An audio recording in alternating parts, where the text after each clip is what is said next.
Morning everyone.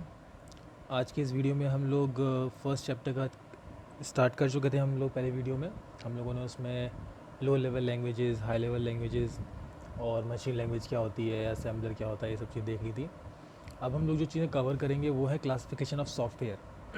Actually software वो होता है जो सिस्टम में इंटरनली प्रेजेंट होता है, अंदर रहता है और इसका कोई फिज़िकल अपीयरेंस नहीं होता है। एक्चुअल में हम इसको टच नहीं कर सकते हैं, फील नहीं कर सकते हैं। ये वो चीज़ है जो हम लोगों को बताती है कि किसी सॉफ्टवेयर पे कैसे काम करना है या कोई चीज़ है उसके इंस्ट्रक्शन को कैसे एग्जीक्यूट करवाना है। सपोज़ करो जैसे कि अगर मुझे 2+3 करवाना है तो मैं एक सॉफ्टवेयर के उस पर बेस पे काम करूँगा।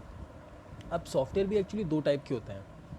एक होता है सिस्टम सॉफ्टवेयर, जिसके ऊपर पूरा सिस्टम चलता है, जिसके बिना कंप्यूटर काम ही नहीं कर सकता, जो यूज़र और सिस्टम के बीच में एक रिलेशनशिप बनाता है या एक तरह से यूज़र को बताता है कि इस चीज़ पे क्लिक करने से क्या होगा, या कंप्यूटर को बताता है कि यूज़र ने ये ऐसा किया है, अब आगे आपको इंस्ट्रक्शन कौन से है, क्या परफॉर्म करना है, कैसे काम करना है।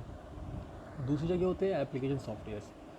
एप्लीकेशन सॉफ्टवेयर्स वो सॉफ्टवेयर्स हैं जो एक्स्ट्रा में हम लोग इंस्टॉल करते हैं, अलग से इंस्टॉल करते हैं या अलग से हमारी ज़रूरत के हिसाब से उसको यूज़ करते हैं। वो सिस्टम में हो ना हो, ये सिस्टम की रनिंग पे इस पर कोई असर नहीं पड़ता है। जैसे कि MS वर्ड, अगर मैं MS वर्ड यूज़ करता हूँ और MS वर्ड में MS वर्ड की जगह अगर मैं वर्ड पैड यूज़ करूँ, नोट पैड यूज़ करूँ तो भी मैं यूज़ कर सकता हूँ। ज़रूरी नहीं है कि उसके होने से ही सिस्टम चलेगा।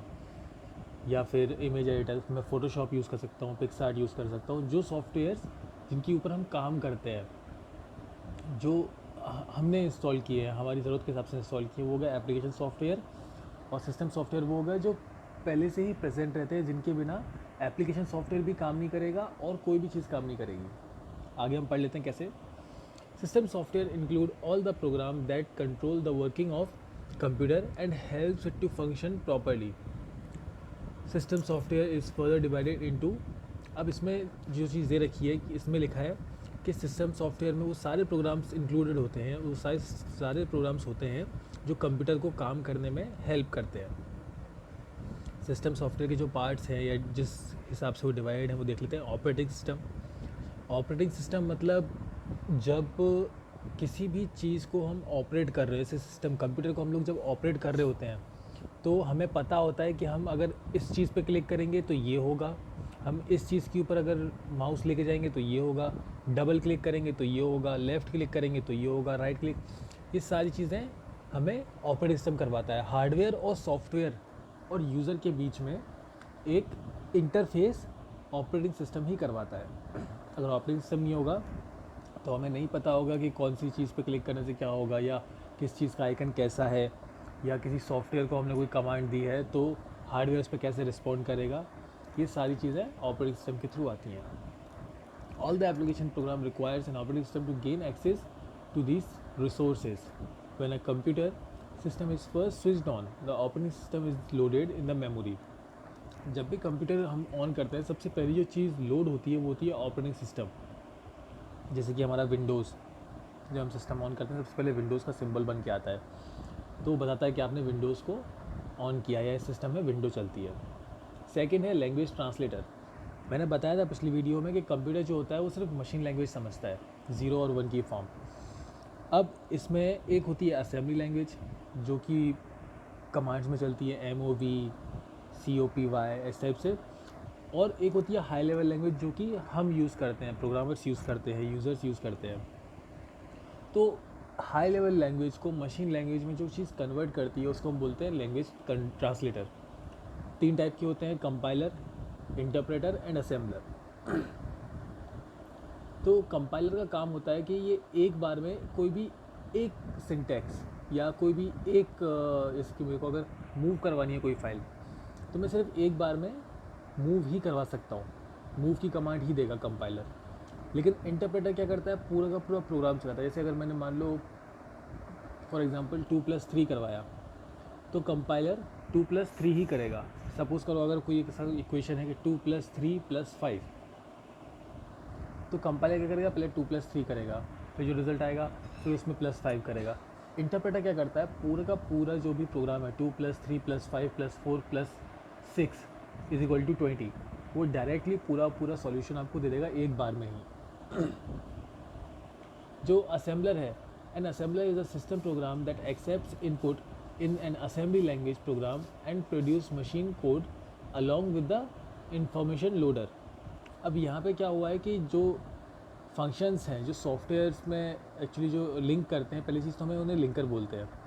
लिंकर मतलब जो प्रोग्राम सॉफ्टवेयर को आपस में लिंक करते हैं, या जो भी फंक्शंस हैं प्रोग्राम के, जैसे कि एक फंक्शन प्रोग्राम का है एडिशन और एक है कैलकुलेटर। तो कैलकुलेटर और एडिशन को जो चीज़ लिंक करके रखती है उसको हम बोलते हैं लिंकर। जो मेन रोल है वो है ट्रांसलेट करने का असेंबली लैंग्वेज में। कोई भी प्रोग्राम है उसको असेंबली लैंग्वेज में असेंबलर ट्रांसलेट करता है। अब आते हैं हम लोग डिवाइस ड्राइवर पे। डिवाइस ड्राइवर का मतलब होता है जब भी हम प्रिंटर ऐड करते हैं सिस्टम में, प्रिंटर ऐड करते हैं, हम पेन ड्राइव लगाते हैं या स्कैनर लगाते हैं, उस चीज़ को चलाने के लिए एक सॉफ्टवेयर चाहिए होता है जिसको हम बोलते हैं डिवाइस ड्राइवर, जिसके अंदर ये सारी जानकारी होती है कि प्रिंटर में इतने सारे ऑप्शंस हैं और आपको कैसे किस ऑप्शंस को यूज़ करना है वो हमें डिवाइस ड्राइवर बताएगा। नेक्स्ट आते हैं हम लोग सिस्टम यूटिलिटी। सिस्टम यूटिलिटी हम लोगों का जो सिस्टम है, कंप्यूटर है, उसको अच्छे से चलाने में, अच्छे से उसकी वर्किंग के लिए सिस्टम यूटिलिटी का यूज़ होता है। इसमें कुछ अलग से कुछ सपोर्ट सिस्टम रहता है, जैसे कि बोल सकते हैं अपन डिस्क डिफ्रेगमेंटेशन। अब इसमें क्या होता है कि जब हम लोग क्या करते हैं, कई बार कुछ फाइल्स डिलीट करते हैं, कुछ डालते हैं, कुछ डिलीट करते हैं, कुछ डालते हैं, तो वहाँ पे क्या होता है सिस्टम में जो चीज़ डिलीट हो गई है उस जगह जो खाली हो गया, ऐसे सपोज़ करो अपने पास 5 ब्लॉक्स हैं, A B C D E, है ना। A में फ़ाइल है, B में फ़ाइल है, C में फ़ाइल है, D में फ़ाइल है, E खाली है हमारा। अब मैंने क्या किया कि B की जो फ़ाइल है उसको डिलीट कर दिया और जो D की फ़ाइल है उसको डिलीट कर दिया। अब डेटा सिर्फ A और C में है, अब B D E खाली है। लेकिन अब क्या हुआ है कि यहाँ पे मुझे नई अगर फ़ाइल डाउनलोड करनी है या नई फ़ाइल मतलब इसमें डालनी है, तो वो क्या करेगा कि E में डालेगा फ़ाइल। क्यों? क्योंकि पहले E खाली था, तो पहले वो E को भरेगा। लेकिन जो डिस्क डिफ्रेगमेंटेशन होता है, ये प्रोग्राम क्या करता है कि जो C वाला प्रोग्राम है उसको B ब्लॉक में शिफ्ट कर देगा, ताकि C D E ये तीनों के तीनों डाउनलोड करने के लिए या फाइल ऐड करने के लिए खाली हो जाए। तो इसका कुल मिलाकर काम है मेमोरी जो होती है उसको फ्रेगमेंट करना, उसको ऐसे मैनेज करना कि डेटा प्रॉपर्ली आता रहे और जो खाली जगह है, जो खाली जगह बच गई है डिलीट होने की वजह से, उसका भी प्रॉपर यूज़ हो जाए। फिर आता है बैकअप यूटिलिटी। बैकअप यूटिलिटी मतलब कोई भी चीज़ है, जैसे कुछ फ़ोटोज़ है तो हम लोग क्या करते हैं अपने फ़ोन में डाल लेते हैं, कुछ पेन ड्राइव में डालते हैं, कुछ CDs में डालते हैं। तो ऐसे ही मैं पढ़ देता हूँ इसको। This program copy data from the computer disk to backup media such as CDs, DVDs, USB, etc.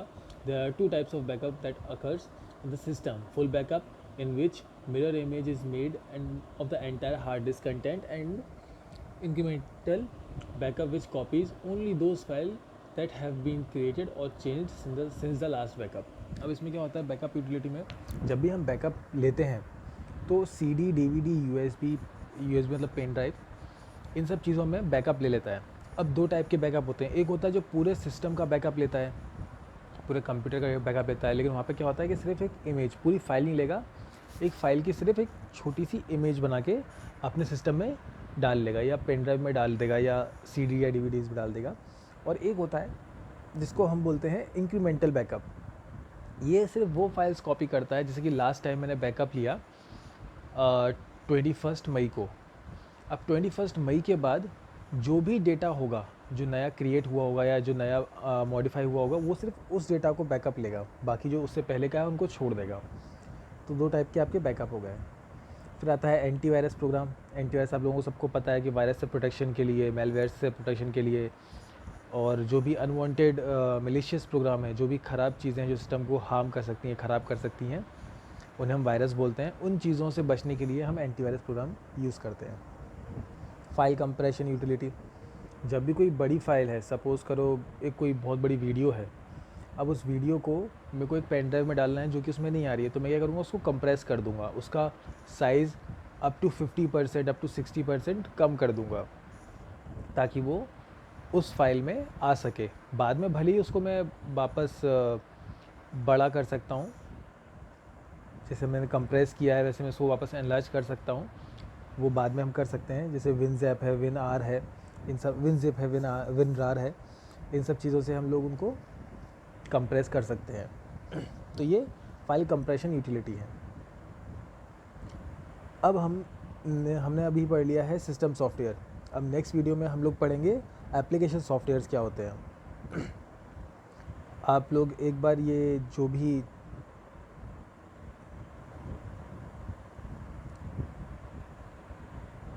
ये जितना भी इसमें दिया गया है, एक बार आप इसके पढ़ लें, जो मैंने फर्स्ट वीडियो में समझाया था और अभी जो मैंने समझाया, इस सब चीज़ों को पढ़ लें ताकि आपको ज़रा अच्छे से क्लियर हो जाए। जब भी कोई डाउट आपको आता है बीच में, तो आप हाथों हाथ उसको कमेंट सेक्शन में लिख दीजिए या फिर अपनी नोटबुक में नोट कर लीजिए, ताकि जब भी हम मिलेंगे, जब भी हमारी क्लास लगेगी, तो उस चीज़ को हम लोग डिटेल में समझ सकें।